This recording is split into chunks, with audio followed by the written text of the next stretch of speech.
In this video, we're going to be going over how do you detect people stealing from your restaurant and how do you prevent this from happening. Hey guys, my name is Wilson, and if you're running a restaurant with any number of employees, then you'll want to pay attention, because in this video, I'm going to be sharing with you the templates, the policies, and the contracts that will save you tens of thousands of dollars. So make sure you guys stay until the end. Would you care if your staff stole a meal from you? How about $5 from the pool tip? How about $100? See, theft usually starts really small and escalates really quickly. So if you don't pay attention to these things and stop it right from the beginning, then it's going to cost you a lot of money. The first thing in stopping people from stealing from you is to know when they're stealing from you. The first step in understanding how do you detect people from stealing from you is to study your profit and loss statement. It is super important and essential for your success as a business owner. If you want to succeed, you've got to have proper bookkeeping practice. You've got to have your profit and loss statements every single month updated. If you're operating your business without understanding how you're doing on a monthly basis, you're basically working in the blind. You don't know which levers to pull in order for you to have more profit at the end of the year. So at the end of the day, make sure this is a practice that you're already implementing in your business. But in the meantime, if you're still getting that in order, you're still working with your bookkeeper on creating and updating your profit and loss statement, it is still okay. We're going to be looking in a different way where you can start detecting thefts, and so you can start saving you a lot of money. For those of you who have your most updated profit and loss statement, a very simple number to keep an eye out on is the food costs in relation to your revenue. I know every business and every restaurants are completely different, so the percentage might skew a little bit, but as a good reference point, 30% is a good benchmark to go after. So what that means is if you're making $100,000 in your restaurant, then $30,000 should be accounted for your food cost. Food cost includes anything from ingredients to spoilage to anything that is in direct relationship into how the food is produced. Those are all included in the food cost. So if every month your food cost percentage is floating around 30%, and all of a sudden you hire a new manager and that food percentage hikes up to 40%, then you know something is wrong. That doesn't entirely mean that they're stealing from you. It could be because they just have been comping a lot more to the customers to create a better customer experience, or they're not managing the spoilage of your food properly. So at the end of the day, this requires us to dig in deeper to investigate further. This is the easiest way for you to detect anything that is going wrong, is by understanding your profit and loss statement. As I was saying previously, if for those of you who don't have your profit and loss statement up to date, the next thing to look at is your cash register. There are many patterns where you can observe from your staff's cash register. Some people might be spot on, others might have a few dollars up, a few dollars lower, but at the end of the day, something to keep an eye out on is consistent patterns that are overage. And what that means is that when they balance their cash register, they're always over by $5, $10. This is a very clear sign that something fishy is going on. What most likely is happening is your staff is probably comping meals and voiding checks and then pocketing the cash. And a lot of times they may be tallying this in their head, and throughout the night they might lose count.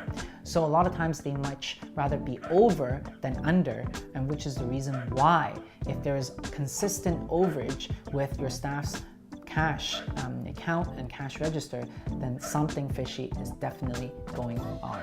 Now that you have determined that there's something fishy going on and that people are stealing from you, we're going to be looking at ways to prevent this from happening. Step number 1 is to make sure that the kitchen does not produce any food or the bar does not give out any drinks until a ticket is issued. Whether it be a custom order, whatever the case is, you need a ticket before you have any product.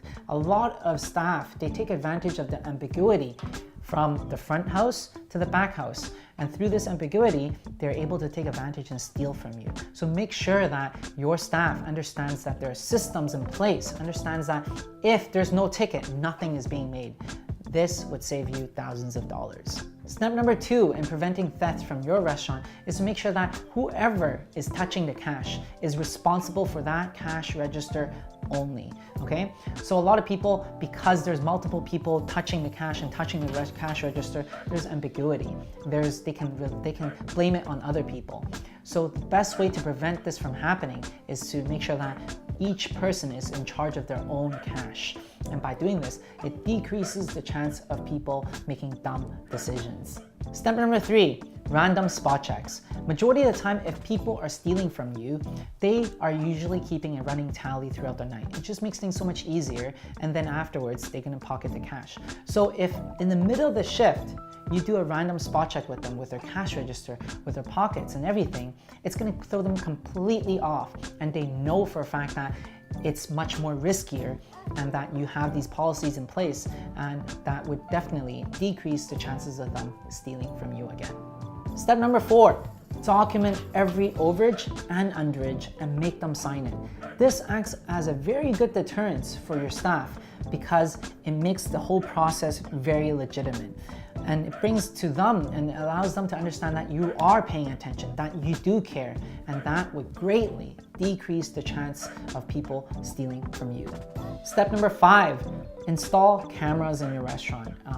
It is something that is super important. I think at the end of the day, people understand this as a practice already, and people are not going to be thrown off with this. But this acts as a great deterrence for people that are actually stealing from you because they do not know what is being documented and what is being filmed or not. Step number 6, audit the comp and void function in your POS system. Pull up a report every single night and actually do spot checks of how many items were being comped and how many items were being voided. This is a function that is used majority of the time by people to steal from you when they comp items and then they pocket their cash. This is super easy to do, and this is something that is super easy for people to take advantage of. So as you are printing out these reports, it acts as also a deterrence for people and your staff to know that you actually pay attention to these things. Number 7, zero tolerance policy. In the beginning of each employment, I get all my staff to sign this policy, mainly because it acts as a great deterrence and lets them understand the gravity of the situation. If for whatever reason they do decide to steal from us, we will terminate them immediately and we will be pressing criminal charges. They understand the gravity of the situation and they will not dare to steal from you when you have these policies in place. If you guys are looking for a policy, I've attached the one that I've personally used in the document below. Feel free to download it and use it to get your staff to sign this policy. It acts as a great deterrence and it would save you thousands of dollars. Some scenarios that would throw the numbers off as well is, first of all, if your server sucks at counting and they're always giving out either extra bills or they're receiving extra bills, they just suck at counting at the end of the day. That would throw the numbers off. Second is if your POS system is really complicated and there's always a rush, and when people come by, they just trying to figure out how to balance the math on the spot. They might be voiding different meals just to make sure that everything is comped up. And at the end of the shift, they forget what was happening because they were in such a rush.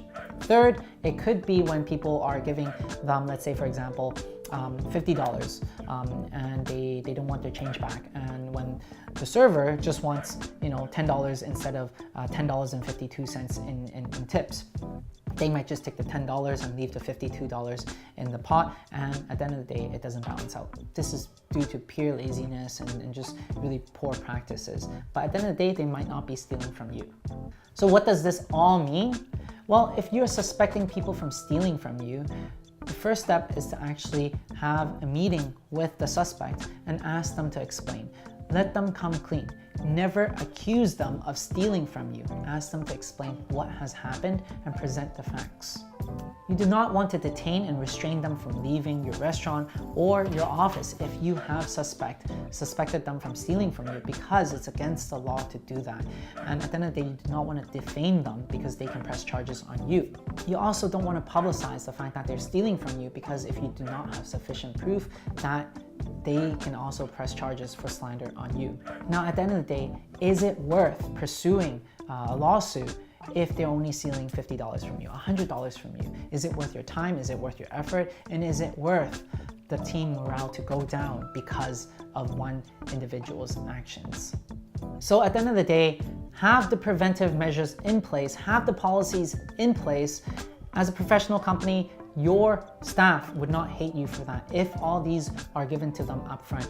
On the contrary, they will actually learn to appreciate and respect that, and you're going to be able to build a great team. I really hope this has helped you. I've attached some of the checklist items that I personally use in my business, which saved me thousands of dollars. So use that, communicate with your team as you roll out these different preventative measures.